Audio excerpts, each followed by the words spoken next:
Hey everyone, welcome back to the channel. Today we're going to talk to you about the Detroit River walleye and how to catch them, particularly during the spring spawn. It's that time of year. Everyone's out in the river now trying to get their limit of walleyes, but there's a few tricks of the trade that'll help you put more in the boat. So if this interests you, stick around.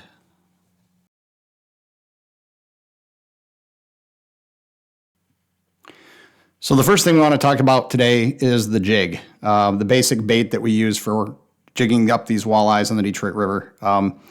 The Detroit River has a very fast current, so to start with, the jig heads tend to be pretty heavy. They start anywhere from around, half to 5/8 of an ounce and go on up to an ounce or more. Probably an average size for most guys is around 3/4 of an ounce. And the color of the jig head really depends on the water clarity and the conditions of the day. The cloudier the conditions, the tougher it is for those fish to see. You want to go with a brighter color like a chartreuse or an orange, pink, something like that. If the water's pretty clear, then the jig head really needs to blend in a little bit more with the pattern of the bait that you're using. Typically some sort of plastic, but it could just be live bait.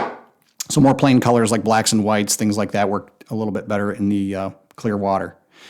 Next, we talk about the bait itself. And when it comes to the bait, it can really vary depending on the water conditions, what the fish are kind of keyed in on. A couple different types of plastics typically work. One is called a Wyandotte worm, which is just a short plastic worm.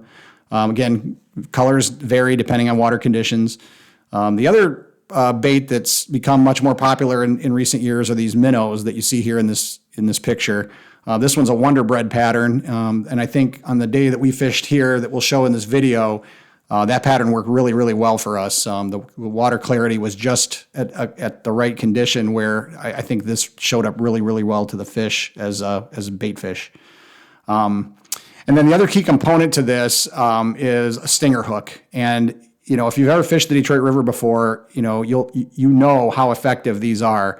You're going to miss a number of fish every day if you're not using stinger hooks. A lot of the bites will come up just a little bit short. They'll bite at the end of the plastic. And you'll feel it, but when you go to set the hook, there'll be nobody home. And the stinger hooks allow you to just catch that many more fish. They'll catch the end of that stinger, and it'll just increase your catch rates.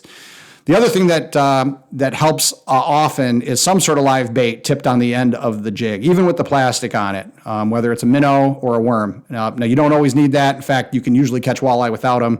But again, if you're looking to try to get a limit, you're trying to maybe up the numbers of fish you catch just a little bit, it often helps to have a minnow or a worm tipped onto the end of that jig. All right, so before we get too much further into this, I want to apologize for the netting jobs that you're seeing going on here today. This net that I brought with me is a really heavy net, and it's not the one that we like to use for this type of fishing. You'll see me landing a lot of these up in front by myself, and I normally have a short-handled net, really lightweight to do that, but this net is really heavy. And it's got a rubber mesh in it, which makes it really hard to move through the water. Not the best net I've ever had for walleye fishing, probably upgrade at some point, but it made the netting of these fish a little bit awkward today because I left my other one at home. All right, let's just talk rod and reel for just a minute. Nothing fancy is required for this type of fishing. Typically, guys like to use some sort of a graphite rod that's somewhere in the 6 to 7.5 foot range. Ideally, it'll have a fast action tip, which just means that the rod will be a little stiffer along the backbone, but have a lot more flex in it near the end. And that's just basically because of the jigging action you're trying to depart. You want it to be flexible enough to lift the jig off the bottom, but with the stiffer backbone, it'll raise that jig up a little faster than it would if you had a real limber rod. And then with that, you just need to pair it with a good, appropriately sized spinning reel, something that's got a good drag on it, and that's really all you need. Nothing real fancy. You'll see guys out here jigging with all kinds of rods, but ideally something like that is what most serious walleye fishermen will use in the Detroit River.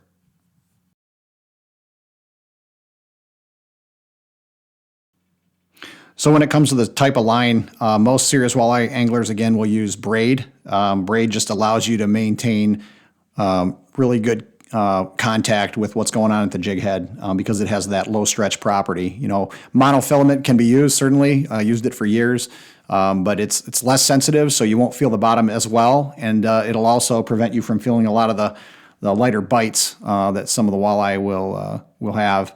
Having that braid on there just telegraphs that bite instantly, and you're going to feel a few more fish every time you're out. If you go with braid. But if you don't have braid, certainly don't let that stop you.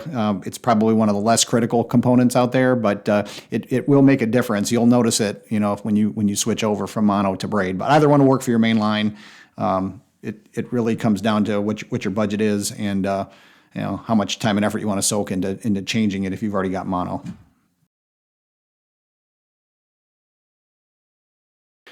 Now, when it comes to the techniques used to catch these fish, as was mentioned, we're vertical jigging. So the idea is that your jig is straight below you on the bottom. And it cannot be overemphasized enough how important it is for that line to be vertical and straight to the bottom.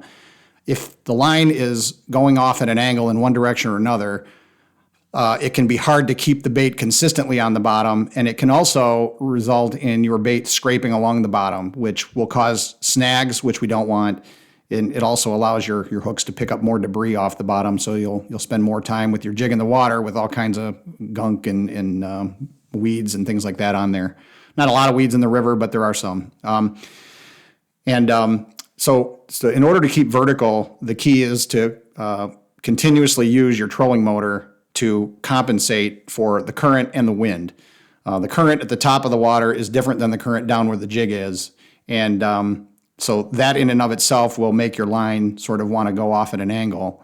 And then the wind is another factor completely that's blowing your boat around. So it really requires someone paying really close attention to the trolling motor and constantly, you know, positioning the motor and the direction and the speed of the motor to make sure that your boat is drifting basically in step with your jig at the bottom of the river, so that when your line is in the water, it's basically going straight down. That's very important. So once we have that in place and your line is vertical and you're able to keep your jig in good contact with the bottom, the next thing we need to worry about is making sure that we're not jigging too fast or too high. Particularly in the spring when the water's cold, the fish don't have a lot going on in terms of metabolism, so they're a little bit more lethargic than they will be in the summertime. And then this means that the jig stroke needs to be relatively short. I find that, you know, just 6 inches to a foot is all you really need to catch these fish. Going more than that will oftentimes result in many, many fewer fish being caught. They just don't have the energy to chase those baits very far and very quickly.